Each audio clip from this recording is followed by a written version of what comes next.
So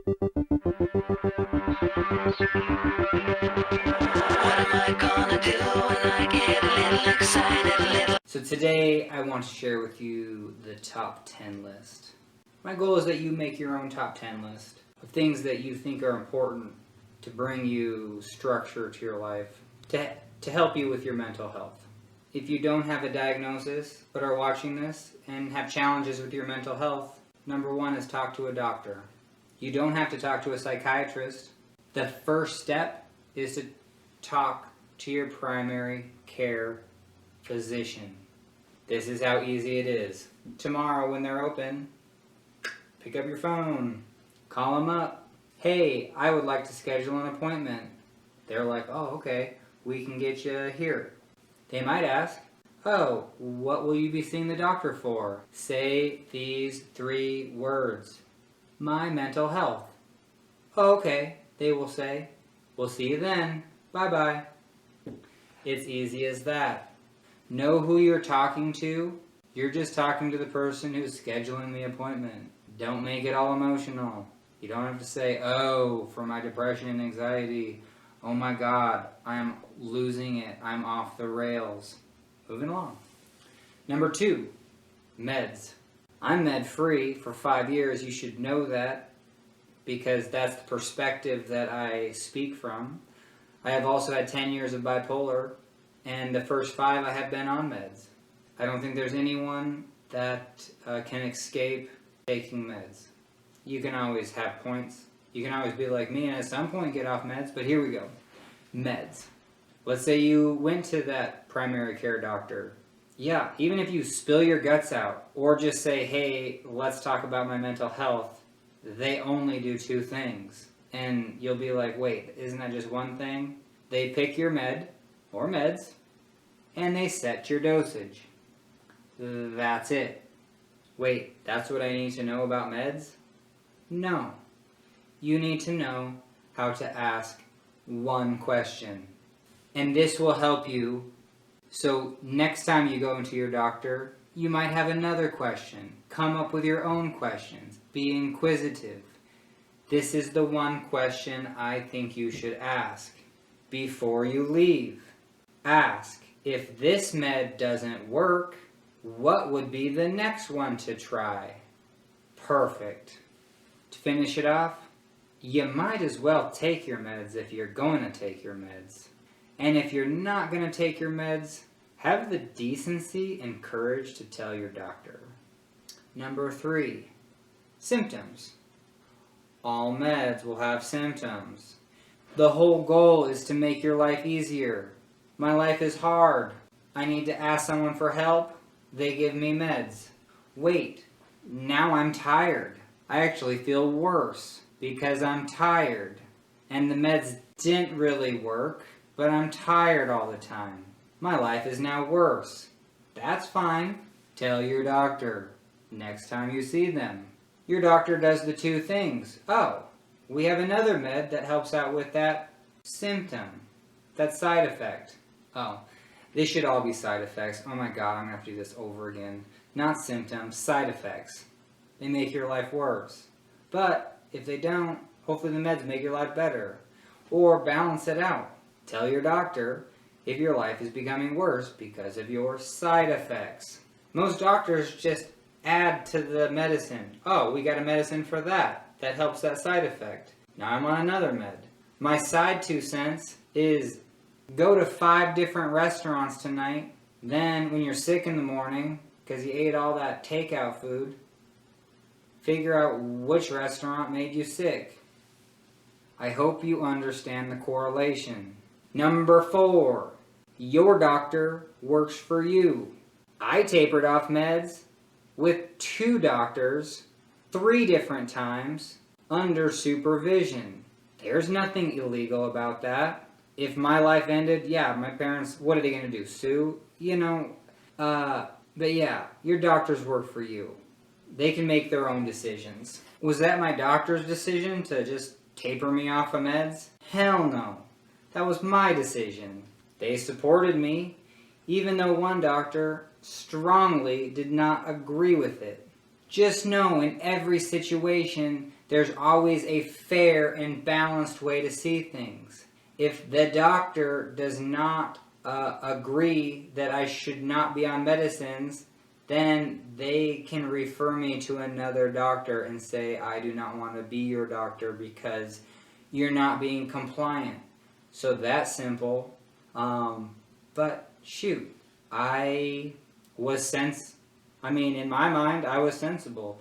Did I hit the hospital, 1 year later, 6 months later? Sure, I did. Did I get a lot of experience with living my life with bipolar off medicines? Yes. Was that experience valuable? Yes. Did that experience help me live my life off meds today? Absolutely. If your goal is to live a life with severe mental illness off meds, you will fail. I had to sit through my parents saying, this is the last time, no, this is the last time, no, this is the last time. Now you're disowned for a day. But then they're like, oh, you kind of know what you're doing now. Because it's been 10 years and you're actually better. Oh, okay. People don't have to be part of your life in any capacity at all. There's no, unless you're a child and there's some legal, unless you're a child legally bound by a parent or guardian, even though it's tough, family, well, does that bring us into the next one? Oh, yes, family.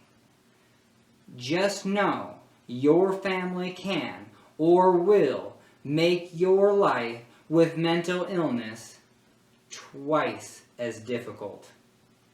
But they're my family. Good.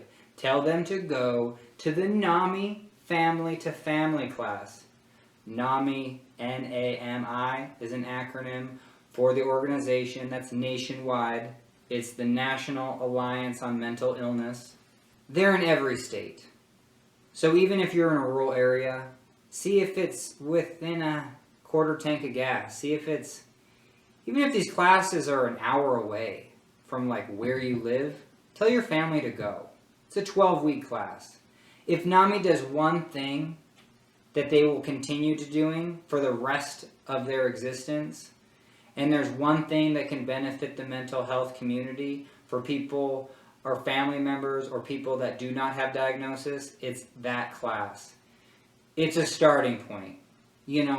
Then my parents saw things from a different perspective, and it was their starting point. Number 6. Go to a peer-to-peer class. I have mental illness, so at some point I was diagnosed with mental illness. I don't think the hospital counts. When you're in the hospital in that setting with your peers, it's very comforting. It's actually great. But then when you're in recovery, that's when you want to talk to your peers and be like, oh yeah, I remember being in the hospital. Or, oh yeah, my life is still a challenge every single day. That's when you want to talk to the people and be like, oh, my life's a challenge too. There's so many aspects that are benefit. Sharing your story. Hearing someone else's story helps me. Laughing together. It's great. Who puts on peer? Where can you find a peer group? Also NAMI. So if NAMI does another thing incredibly well, it's getting people with mental illness together with others, and that's incredibly helpful. They do 2 groups, one twice a month. You can go to a group. It is free.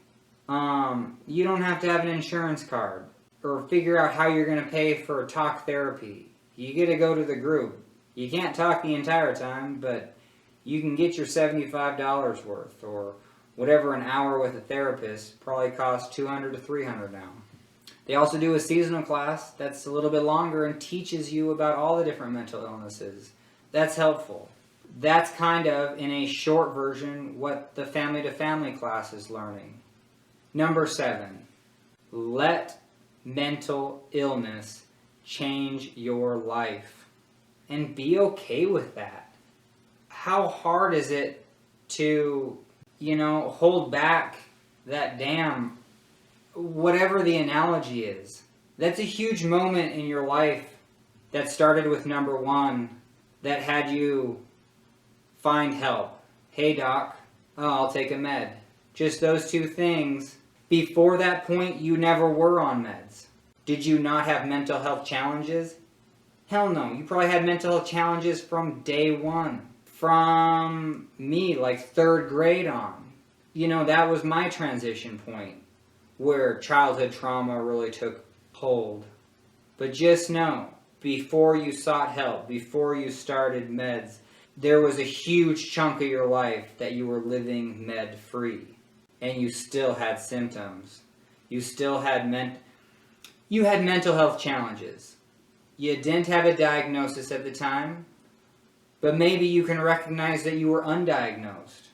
Or even if you wouldn't have had a diagnosis, you still had challenges with your mental health that you fought through. You somehow survived through that. When you take on step 1, see a doctor. Step 2, take a med. Does your life get immediately easier? For some, they do. They like it. They're like, oh, I'll take that med. For me, no. I was hesitant. And the first 2 meds that I did, I put on like 90 pounds. I got a picture that, I mean, if you like crass jokes, I mean, I look like Subway Jared's, you know, younger, but maybe hopefully not creepy younger brother.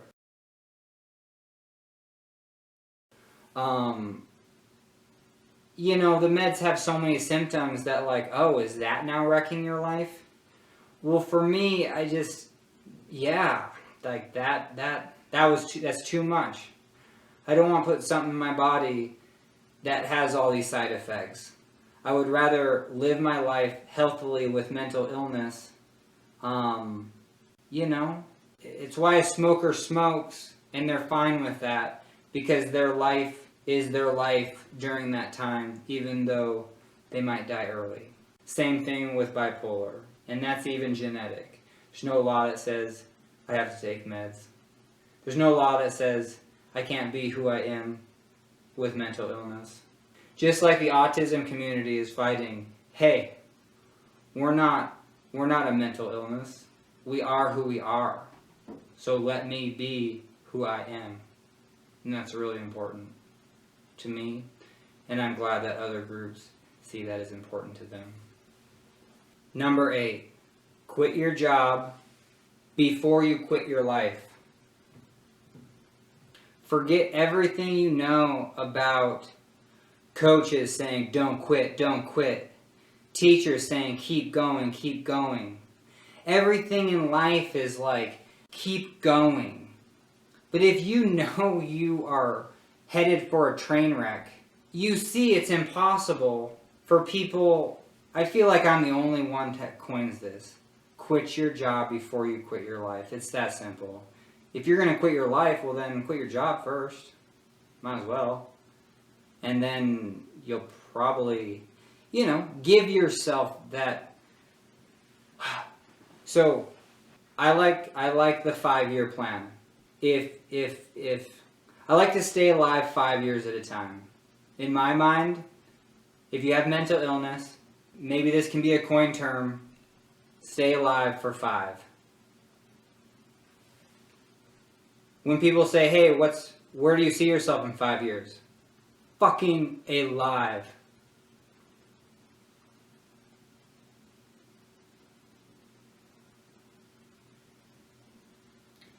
See, that's where you see discrimination. Somebody asks you that. People ask me, what do you do? I live with my parents. I shovel snow. I mow lawns. You see I do more than that on YouTube. But you get the same shit.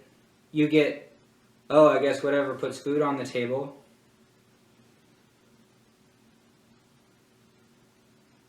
I can work when I work. I can help around. Anyway, so that's complete thought right there. There's so many ways to cut stresses in your life. There's so many ways to even be homeless. If I didn't have my parents and support structure, then I'm fine with being homeless. And dude, I'm fine with a 10-day stay in the hospital, knowing you're part of a group that can help other people. Like, I'm fine with being on the inside and being the one that's cohesive. So let's just go right to number 9. Start saying no. Seems like with mental illness, definitely let's take the idea of your family. Your family's will be like, oh, you need to do this, you need to do that. You need to say yes to more things. No, you don't. This kind of goes in with number 8, cutting the stress out of your life. Just say no to a lot of different things.